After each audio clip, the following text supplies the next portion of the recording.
saya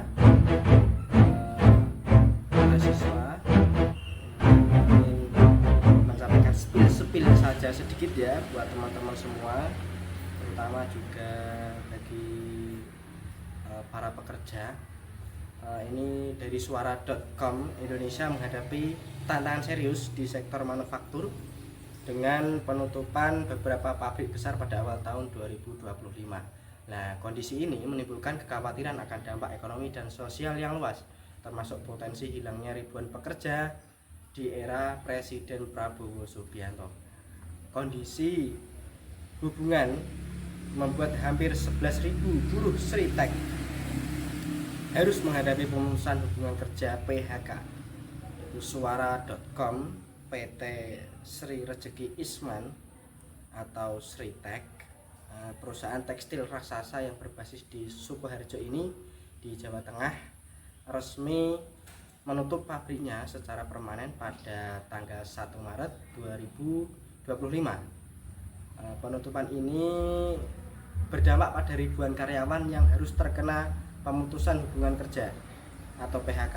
Nah, jumlah karyawan Sritek yang terkena PHK sebanyak 10.665 orang, yaitu urusan pesangon menjadi tanggung jawab kurator, sedangkan jaminan hari tua menjadi kewenangan BPJS Ketenagakerjaan.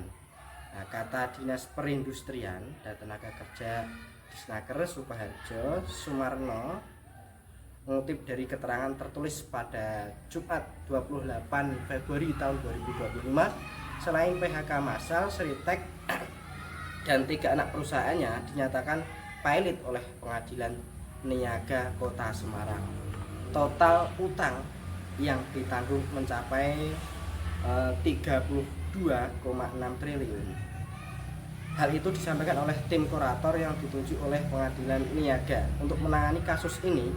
Terdiri dari Denny Ardiansyah, terus Nurma C.Y. Sodikin menangani kasus ini. Fajar Romi juga tidak terlepas dari kasus ini. Fajar Romi Gumilar dan Nur Hidayat dalam konferensi persnya di Semarang, Jawa Tengah.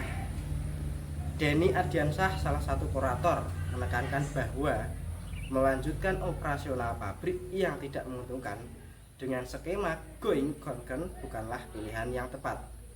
Nah, dengan melihat juga beban utang dengan ekuitas dengan asetnya, saya kira langkah pemberesan itu adalah langkah yang tepat untuk saat ini.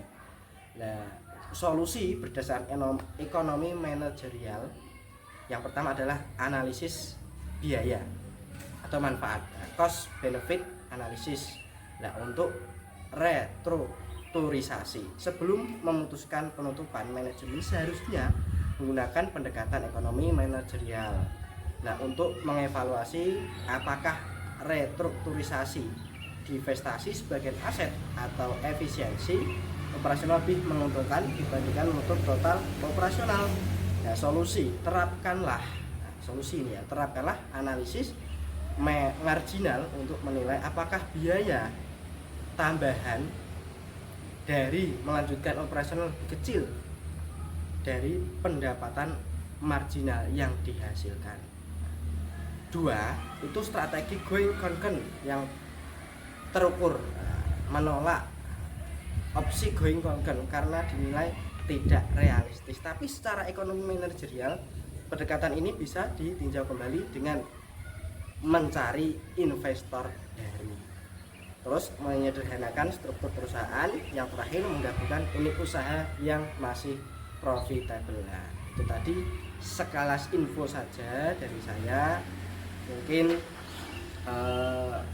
kalau mungkin ada suara yang tidak pas atau kata-kata yang tidak pas, saya mohon maaf yang sebesar-besarnya. Ini hanya sebuah informasi sedikit untuk teman-teman. Sekian dari saya. Assalamualaikum warahmatullahi wabarakatuh.